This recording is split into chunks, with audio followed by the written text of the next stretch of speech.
LDF സ്ഥാനാർത്ഥി ആരാണ് എന്നതിൽ ആകാംക്ഷ ഇതുവരെ അവസാനിച്ചിട്ടില്ല. തോമസ് മാത്യു, ഷെറോണ റോയ്, പി ഷബീർ ഈ പേരുകളാണ് പരിഗണനയിലുള്ളത്. സ്ഥാനാർത്ഥി നിർണയത്തിനായി CPIM സംസ്ഥാന സെക്രട്ടറി MV ഗോവിന്ദന്റെ നേതൃത്വത്തിൽ നേതൃയോഗങ്ങൾ അല്പസമയത്തിനകം ചേരാൻ പോകുന്നതേയുള്ളൂ. നിലമ്പൂരിലെ സാഹചര്യം LDFന് അനുകൂലമാണ്. കൃത്യമായ സമയത്ത് സ്ഥാനാർത്ഥി പ്രഖ്യാപനം ഉണ്ടാകും. ഇതാണ് LDF കൺവീനർ TP രാമകൃഷ്ണൻ അല്പസമയം മുൻപ് പറഞ്ഞത്. കേരളത്തിൽ മാറി വന്ന രാഷ്ട്രീയ സാഹചര്യമുണ്ട്. ആ രാഷ്ട്രീയ സാഹചര്യം ഇടതുപക്ഷ ജനാധിപത്യ മുന്നണിക്ക് അനുകൂലമാണ്. അതുകൊണ്ടാണ് ഇടതുപക്ഷ ജനാധിപത്യ മുന്നണി വലിയ പ്രതീക്ഷ ഈ തെരഞ്ഞെടുപ്പിൽ പുലർത്തുന്നത്. ഇപ്പോൾ 2-ാം തീയതി വരെ നോമിനേഷന്റെ സമയമുണ്ടല്ലോ. അതിന്റെ ഇടയിൽ തന്നെ സ്ഥാനാർത്ഥിയെ തീരുമാനിച്ച് പ്രഖ്യാപിക്കും.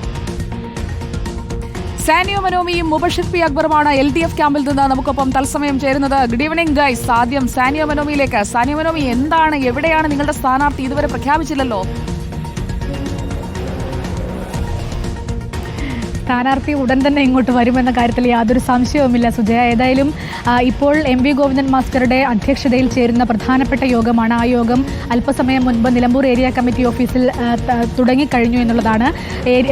സംസ്ഥാന സെക്രട്ടേറിയറ്റ്, അതുപോലെ സംസ്ഥാന കമ്മിറ്റി, അതുപോലെ ജില്ലാ കമ്മിറ്റി, ജില്ലാ സെക്രട്ടേറിയറ്റ് തുടങ്ങിയ ഘടകങ്ങളിൽ ചുമതലയുള്ള ആളുകളുടെ യോഗമാണ് ഇപ്പോൾ നടന്നുകൊണ്ടിരിക്കുന്നത്. ഏതായാലും ആ യോഗത്തിൽ തീർച്ചയായും സ്ഥാനാർത്ഥിയെക്കുറിച്ചുള്ള ഒരു സ്ഥാനാർത്ഥിയെ കണ്ടെത്തുന്നതിന് മാത്രമായി തന്നെയാണ് ആ യോഗം നടത്തുന്നതെന്ന് നേരത്തെ തന്നെ നമുക്കറിയാമായിരുന്നു. ഏതായാലും മറ്റ് പ്രവർത്തനങ്ങളെല്ലാം, മറ്റ് അംഗങ്ങളെ തീരുമാനിക്കൽ അല്ലെങ്കിൽ പ്രചാരണ പ്രവർത്തനങ്ങളിൽ എങ്ങനെ മുന്നോട്ട് പോകണം തുടങ്ങിയ കാര്യങ്ങളെല്ലാം വളരെ നേരത്തെ തന്നെ LDF തീരുമാനിച്ചു വച്ചിട്ടുള്ളതാണ്. അതിനുള്ള യോഗങ്ങളൊക്കെ നിലമ്പൂരിൽ പണ്ടും നടന്നിട്ടുണ്ട്.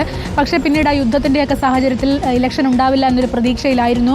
പക്ഷേ വീണ്ടും ഇലക്ഷൻ വരുന്ന സമയത്താണ് വീണ്ടും ഈ ഘടകങ്ങൾ, നേതൃത്വത്തിലുള്ള ആളുകളൊക്കെ യോഗം ചേരുകയും അല്പസമയത്തിനകം ആ സ്ഥാനാർത്ഥിയുടെ പേര് പ്രഖ്യാപിക്കുമെന്നാണ് നമുക്ക് കരുതാനാവുന്നത്.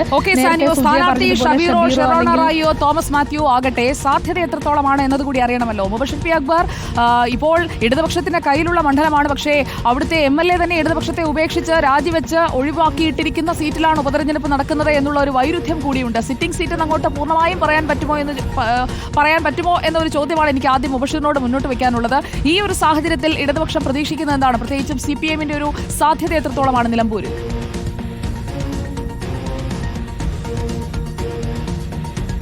Good evening Sujaya Parvathi. തീർച്ചയായും മുൻ കോൺഗ്രസ് നേതാവായിരുന്ന PV അൻവറിനെ ആ നിലയിൽ തന്നെ CPIMലേക്ക് കൊണ്ടുവന്നുകൊണ്ട് സ്വതന്ത്രനായി മത്സരിപ്പിച്ചെടുത്ത് വിജയിപ്പിച്ചെടുത്തൊരു ചരിത്രം ചൂണ്ടിക്കാണിച്ചുകൊണ്ട് തന്നെയാണ് CPIM ഇത്തവണയും മണ്ഡലത്തിലെ ഉപതെരഞ്ഞെടുപ്പ് നേരിടാൻ പോകുന്നത്. LDF തുടരും, നിലമ്പൂർ വളരും എന്നുള്ളതാണ് അവരുടെ മുദ്രാവാക്യം. മണ്ഡലത്തിലുടനീളം നടപ്പിലാക്കിയ വികസന പ്രവർത്തനങ്ങൾ ആ ഒരു തിരഞ്ഞെടുപ്പിൽ മുതൽക്കൂട്ടാകുമെന്നുള്ളത് തന്നെയാണ് CPIMന്റെ വിലയിരുത്തൽ.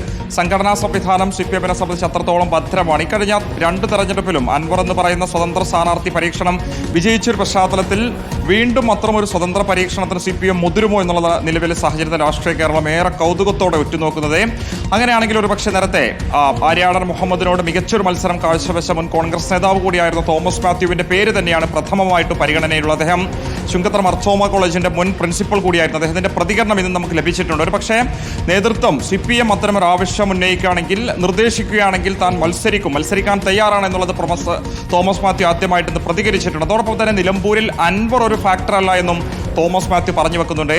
അതോടൊപ്പം ഒരു ക്രൈസ്തവ സ്ഥാനാർത്ഥിയെ CPIM പരിഗണിക്കുകയാണെങ്കിൽ ഷെറോണ റോയിയുടെ തന്നെ പേര് തന്നെയാണ് ഇപ്പോൾ ചർച്ചകളിൽ ഇടം പിടിച്ചിരിക്കുന്നത്. വഴിക്കടവിൽ നിന്നുള്ള ജില്ലാ പഞ്ചായത്തെ അംഗമാണ്, നിലമ്പൂർ ഏരിയ കമ്മിറ്റി അംഗമാണ്, പാർട്ടി കുടുംബത്തിൽ നിന്നുള്ള അഭിഭാഷകൻ കൂടിയാണ് ഷെറോണ റോയ്. സ്വാഭാവികമായിട്ടും മലയോര മേഖലയിൽ ക്രൈസ്തവർ ഉയർന്ന പലതരത്തിലുള്ള പ്രശ്നങ്ങൾ ചർച്ച ചെയ്യപ്പെട്ടുകൊണ്ടിരിക്കുന്ന പശ്ചാത്തലത്തിൽ അത്തരമൊരു നീക്കത്തിന് CPIM മുതിരുമോ എന്നുള്ളതാണ് നോക്കിക്കാണേണ്ടത്. മറുഭാഗത്തെ CPIMന്റെ ഒരു പാർട്ടി ചിഹ്നത്തിലുള്ള സ്ഥാനാർത്ഥിയാണെങ്കിൽ ഡിവൈഎഫ്ഐയുടെ ജില്ലാ സ്ഥാനാർത്ഥിയെ കൊണ്ടുവരാനും ആലോചിക്കുന്നുണ്ട് എന്ന് കേൾക്കുന്നു. അങ്ങനെയാണെങ്കിൽ ആരായിരിക്കും ആ പൊതുസമ്മതൻ അല്ലെങ്കിൽ സമ്മതയായ സ്ഥാനാർത്ഥി? അപ്പോൾ അങ്ങനെ അഭ്യൂഹങ്ങളൊക്കെ പലതും പരക്കുന്നു.